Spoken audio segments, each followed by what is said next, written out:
as a driver, Tony Stewart's leading this race. He's got no help. He tries to make a move that's going to get him some push and help. And you know as a driver, if you make that move, there's a chance that somebody's not going to lift on the last lap, and this is a situation that could happen. It's a product of this type of racing, and every driver knew that's the situation that you could find yourself in. Just got me going straight, that's all I did. And once I was clear of all the stuff, you know, here comes Davy Allison to the bottom. Davy Allison on the inside of Kyle Petty. They touch here at the stripe. Allison wins. Davy Allison wins the Winston, but pays a huge price.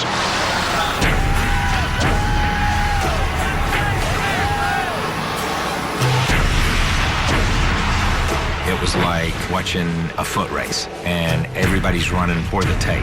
And as soon as you hit the tape, you see runners fall down and relax because that's where they're at. And we just got together. We won.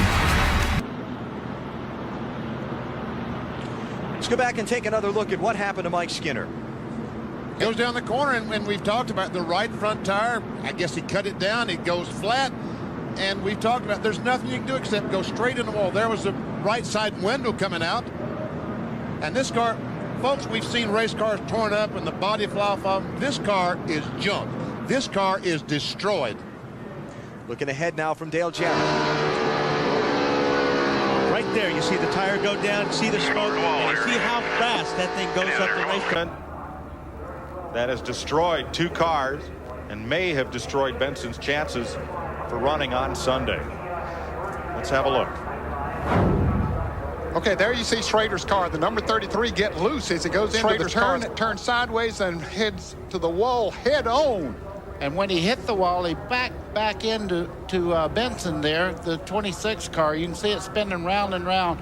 He had absolutely nothing to do with it. Wrong place at the right time. Here's another look. Oh, David Green gets into the back of him, turns him to the outside.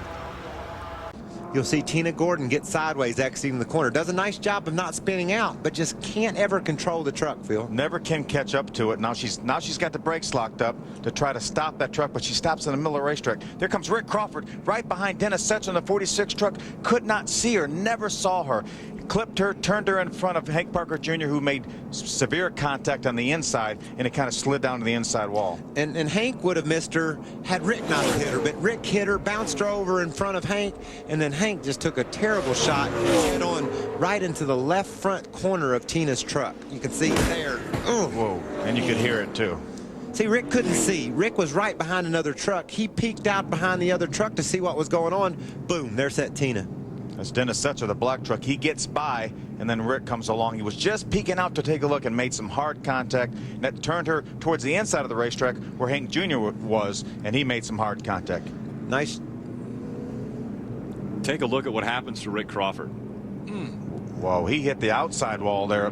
Gosh, his throttles hung because by the time he got into the infield, his tires were still spinning. So right now, I think his throttles completely hung, and he's certainly dazed, if not knocked out, Michael.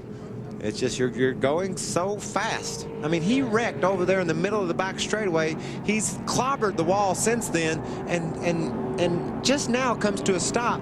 We've seen anybody at this stage in the race. Look at this 4 wide, 6 to go in the stage. And there goes Leland Honeyman. Adeline Zillage was there, and Connor Mozak collected as well. Third caution of the day, comes out 6 laps to go, stage 2. So we get another look at it here. Yeah, you see the 70 there. Leland Honeyman just gets tagged maybe there by Connor Mozak a little bit, but the hardest part is when those cars aren't perfectly lined up and you're overlapping each other.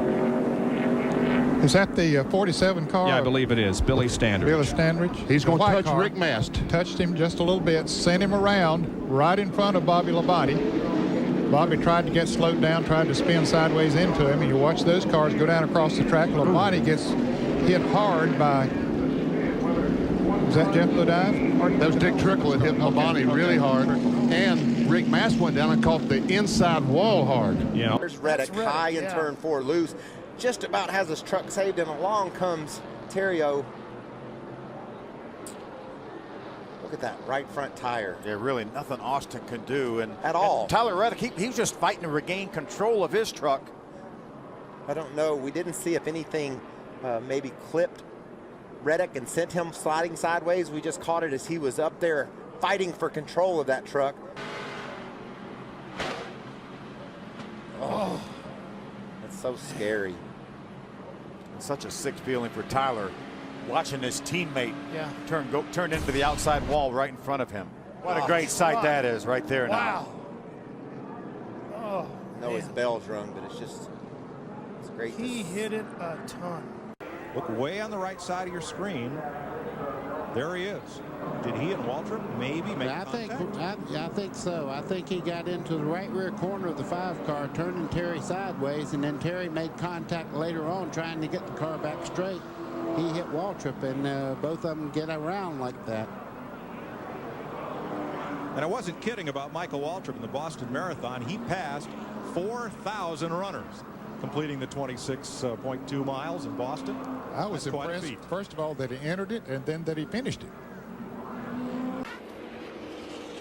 It's like Jeff Gordon just got in the side of Jeremy Mayfield, shot up the track, and Jeff got slight damage on the left front. It looks like not near as much as I thought. And Kevin Harvick just shoots right through the gap, makes it through this wreck. That could have been disastrous for Kevin Harvick, trying to hang on to a spot in the chase. There you go. Inside back here, wrecking behind us. You see David Roon didn't see that coming. He was on the top side of the racetrack. Going down in turn 3.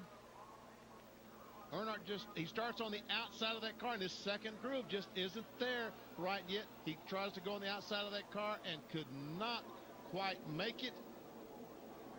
And bam, in that outside retaining wall. John Kernan has more. I just talked to the crew, and they said Earnhardt told them on the radio. More laps to pick up a few more points. Ernie Irvan, you can see, is being lifted very carefully out of his race car. The top of the car has been cut away. He's being put onto a backboard and then a stretcher, and will go to the infield care center. Let's take another look at what happened. Ernie was running slower. They had just left him going into turn 1, and Sterling Marlin started to go under him, and Ernie looked like tried to come down a little bit. Ernie, we had already documented that he had a brake problem, and so he was not running up to speed out there, and they lapped him going into turn 1, and he and Sterling Marlin got together, and then you see the result. And once again, when these cars spin, as it gets sideways, the car continues straight ahead. Unfortunately, the racetrack goes around to the left. That's why the car continues up towards the fence. It's just going in a straight line. The racetrack is going around the corner.